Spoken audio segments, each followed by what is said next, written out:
NIM. Assalamualaikum warahmatullahi wabarakatuh. Perkenalkan, nama saya Ratna Sari dengan NIM 18024050023. Selaku pemateri pertama dari mata kuliah Hukum dan Politik Agraria, yang dimana makalahnya yang berjudul Pendaftaran Tanah.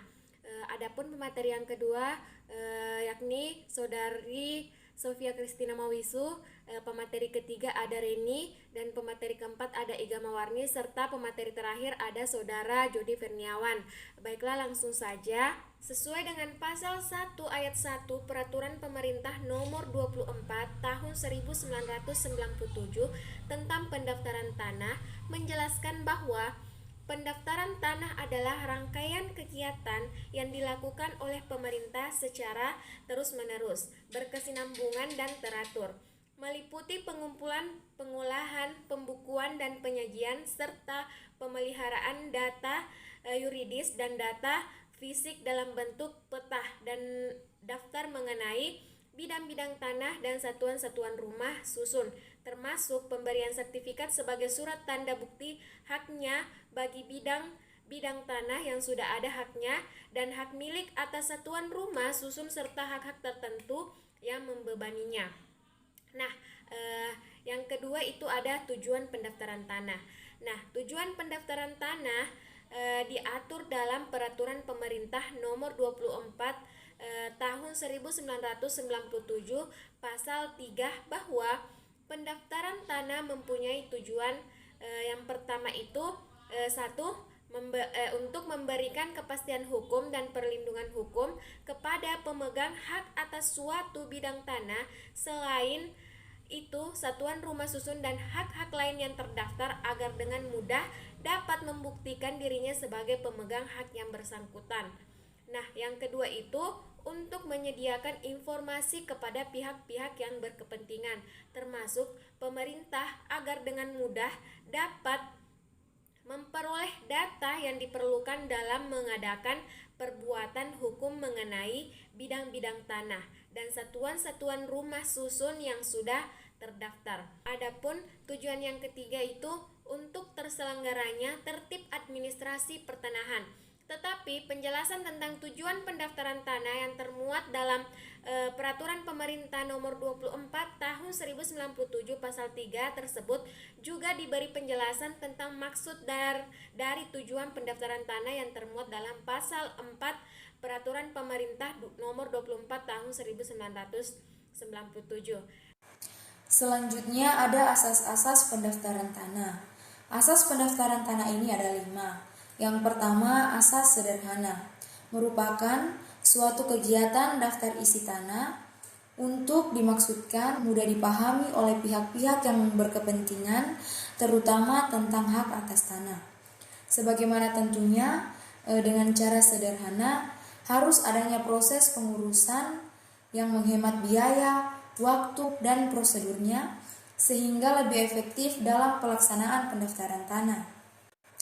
Yang kedua yaitu asas aman, di mana suatu kegiatan pendaftaran tanah yang ditunjukkan untuk memberikan informasi yang sesuai dengan tujuan pendaftaran tanah tersebut.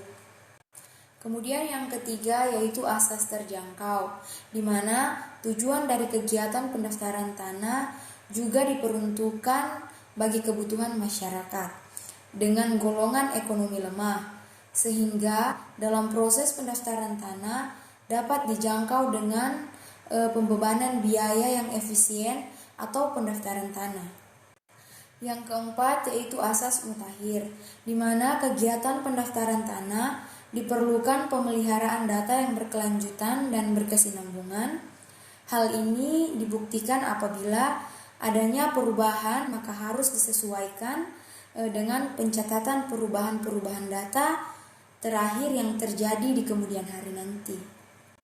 Yang terakhir yaitu asas terbuka, di mana kegiatan pendaftaran tanah harus tersimpan di kantor pertanahan yang sesuai dengan kegiatan nyata di lapangan dan masyarakat dapat memperoleh akses informasi data tanah yang benar.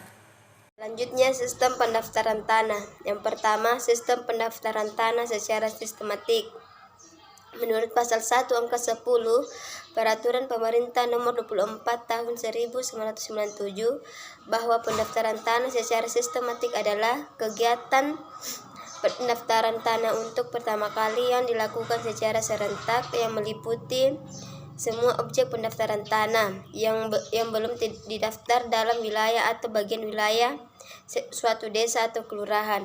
Yang kedua, pendaftaran tanah secara sporadik. Menurut pasal 1 angka 11 Peraturan Pemerintah Nomor 24 Tahun 1997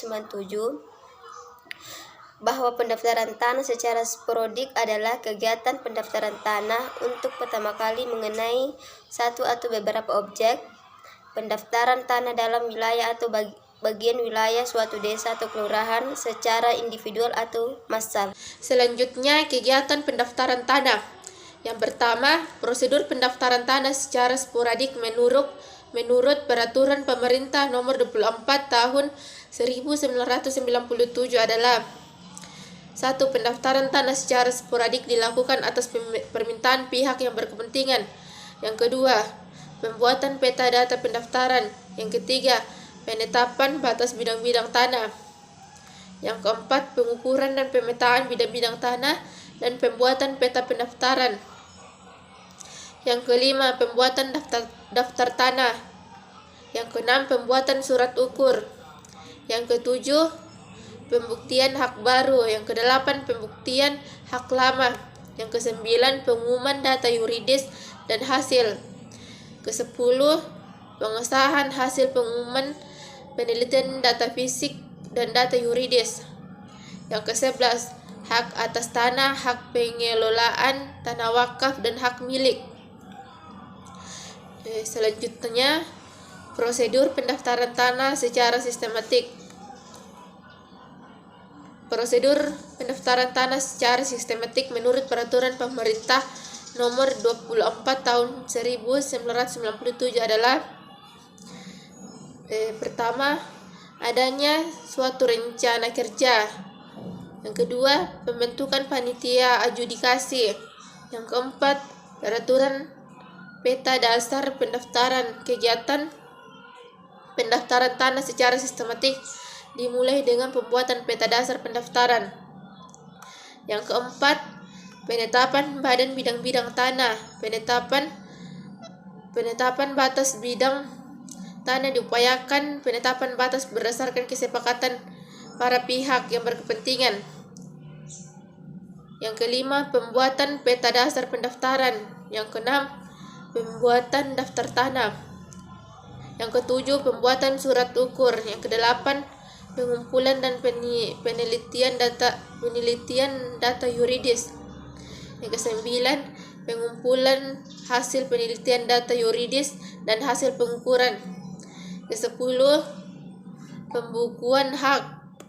Kesebelas, penerbitan sertifikat diterbitkan untuk kepentingan pemegang hak yang bersangkutan sesuai dengan data fisik dan data yuridis yang telah terdaftar dalam buku tanah.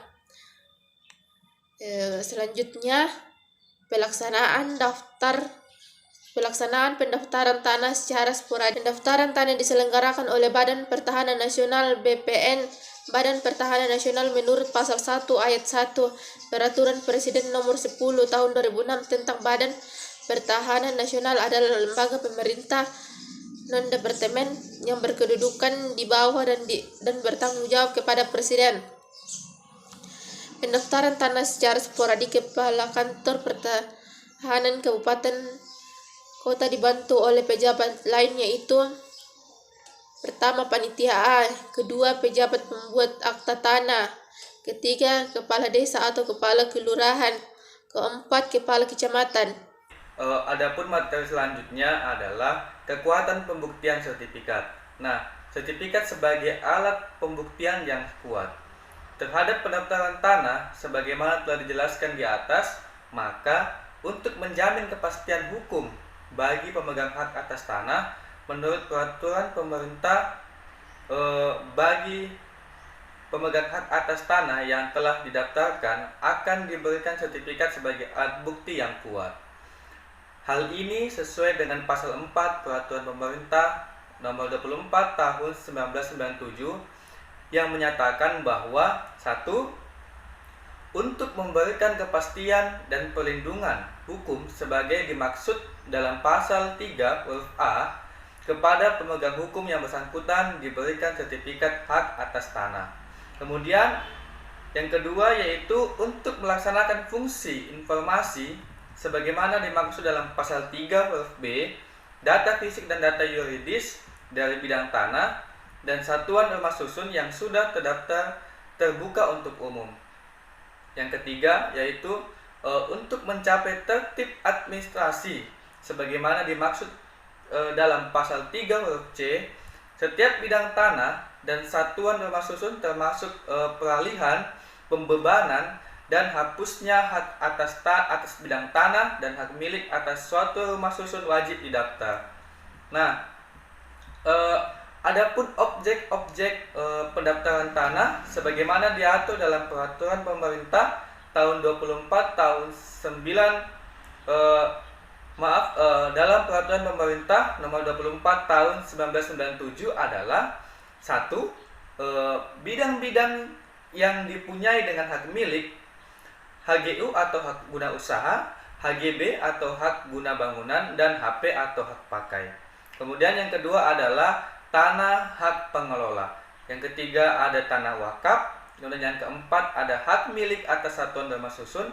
Yang kelima hak tanggungan, dan yang keenam adalah tanah negara.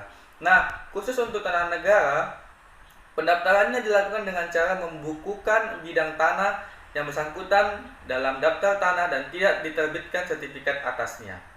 Sementara terhadap objek pendaftaran tanah yang lainnya dibukukan dalam peta pendaftaran dan buku tanah serta diterbitkan sertifikat sebagai suatu tanda bukti haknya. Nah, pendaftaran tanah ini sendiri diselenggarakan oleh Badan Pertahanan Nasional yang pada tingkat kabupaten atau tingkat 2 yang diselenggarakan oleh Kantor Pertanahan. Pendaftaran tanah oleh Badan Pertanahan Nasional ini merupakan wujud dari hak menguasai negara, dalam hal ini kekuasaan eksekutif. Nah, berhubungan dengan pendaftaran tanah dalam rangka menjamin kepastian hukum tersebut, maka kepada pihak yang berhak akan diterbitkan sertifikat sebagai bukti haknya dalam pasal 32 ayat 1 dan 2 Peraturan Pemerintahan nomor 24 tahun 1997 tentang pendaftaran tanah menyatakan bahwa sertifikat merupakan surat tanda bukti hak yang berlaku sebagai alat pembuktian yang kuat mengenai data fisik dan data yuridis yang termuat di dalamnya sepanjang data fisik dan data yuridis tersebut sesuai dengan data yang ada dalam surat ukur dan buku tanah hak yang bersangkutan. Nah, apabila suatu waktu terdapat gugatan atau tuntutan hukum di pengadilan atas objek tanah yang telah diterbitkan sertifikatnya tersebut, maka semua keterangan yang terdapat dalam sertifikat tersebut mempunyai kekuatan pembuktian yang kuat sepanjang tidak ada bukti lain yang mengingkarinya.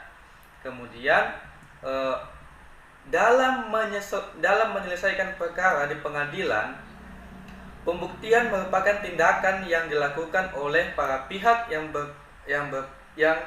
mempunyai kepentingan dalam suatu sengketa sehingga diperoleh kebenaran yang memiliki nilai kepastian dan keadilan. Adapun alat bukti dalam perkara seperti dalam perkara perdata adalah bukti surat, bukti saksi, persangkaan dan sumpah. Nah, berdasarkan uraian tersebut, alat bukti dalam penyelesaian perkara perdata tersebut, maka bukti surat merupakan bukti yang sangat penting dalam memperoleh kebenaran, kepastian dan keadilan dalam suatu perkara. Nah, sertifikat hak atas tanah sebagai bukti surat tertulis memiliki banyak fungsi bagi pemiliknya. Fungsi utama sertifikat adalah sebagai alat bukti yang kuat. Hal tersebut disebutkan dalam pasal 19 Undang-Undang Peraturan UU PA nomor 5 tahun 1960 sebagaimana telah dijelaskan sebelumnya. Dengan demikian, siapapun dapat membuktikan hak atas tanahnya bila telah jelas nama yang tercantum dalam sertifikat tersebut sebagai pemegang. Dengan demikian, hal-hal yang dapat dibuktikan dalam sertifikat hak atas tanah tersebut adalah: yang pertama, ada jenis hak atas tanah, apakah hak milik, hak guna bangunan, hak guna usaha, atau hak penggunaan tanah lainnya. Yang kedua adalah pemegang hak. Yang ketiga adalah keterangan fisik tentang objek tanah. Kemudian yang keempat ada peristiwa hukum yang terjadi dengan tanah. Nah, di kalangan masyarakat awam, arti penting keberadaan sertifikat hak atas tanah sebagai bukti yang kuat apabila terjadi persengketaan belum sepenuhnya dipahami. Hal ini karena begitu banyak jenis surat tanah yang terdapat dalam masyarakat seperti surat keterangan tanah, surat pengelolaan tanah, dan surat-surat keterangan lainnya yang dikeluarkan dan atau diketahui oleh pemerintah setempat. Padahal sudah jelas dalam UU-PA dan PP nomor 24 tahun 1997 yang menyebutkan bahwa sertifikatlah sebagai alat bukti yang sangat kuat dalam rangka menjamin kepastian hukum atas penguasaan tanah, baik dikuasai dengan hak milik, hak guna bangunan, hak pakai, maupun hak-hak lainnya yang merupakan pendaftaran tanah. Nah, hal ini memang bukan berarti bukti lain selain sertifikat tidak berlaku sebagai alat bukti, tidak. Akan tetapi, bukti surat berupa sertifikat memiliki kekuatan yang lebih kuat dari bukti surat lain apabila keterangan mengenai data fisik dan data yuridis dalam sertifikat sesuai dengan surat ukur dan buku tanah yang bersangkutan. Nah, dengan demikian, apabila suatu waktu terdapat gugatan atau tuntutan hukum di pengadilan atas objek tanah yang telah diterbitkan sertifikatnya tersebut, maka semua keterangan yang terdapat dalam sertifikat tersebut mempunyai kekuatan pembuktian yang kuat sepanjang tidak ada bukti lain yang mengingkarinya. Nah, baik, itu yang dapat saya sampaikan. Kurang dan lebihnya mohon dimaafkan. Assalamualaikum warahmatullahi wabarakatuh dan selamat pagi untuk semuanya.